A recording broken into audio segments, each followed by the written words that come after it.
ജനസംഖ്യ വർധനവിനോടൊപ്പം കുറ്റകൃത്യങ്ങളും ഇവിടെ വളരുന്നുണ്ട്. കുറ്റകൃത്യങ്ങൾ പെരുകുന്നതിനനുസരിച്ച് കോടതികളുടെ എണ്ണം കൂടുന്നില്ല. അതുകൊണ്ട് എന്താ സംഭവിക്കുക? ഓരോ വാദികൾക്കും ഇവിടെ നീതി ലഭിക്കുന്നതിന് കാലതാമസം നേരിടുന്നു. അതിലൂടെ വീണ്ടും വീണ്ടും കുറ്റകൃത്യങ്ങൾ പെരുകുകയാണ് ചെയ്യുന്നത്.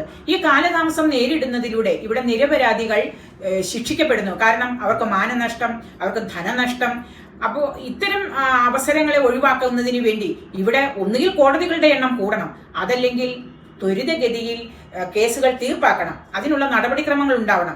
അതുമല്ലെങ്കിൽ കുറ്റകൃത്യങ്ങൾ ചെയ്യുന്നവരെ ശിക്ഷിക്കുന്ന ശിക്ഷാ നടപടികൾ ശക്തമാക്കണം. കോടതിയിൽ വർക്ക് ലോഡ് കൂടുതലാണെങ്കിൽ അതിനനുസരിച്ച് ഈ LLM ഒക്കെ പാസ്സായി പുറത്തേക്ക് ഇറങ്ങുന്ന വിദ്യാർത്ഥികൾക്കുള്ള അവസരങ്ങൾ ഒരുക്കി കൊടുത്തുകൊണ്ട് വളരെ വേഗത്തിൽ കേസുകൾക്ക് തീർപ്പുണ്ടാകും. അതിലൂടെ ഒട്ട് നിരപരാധികൾ രക്ഷപ്പെടും.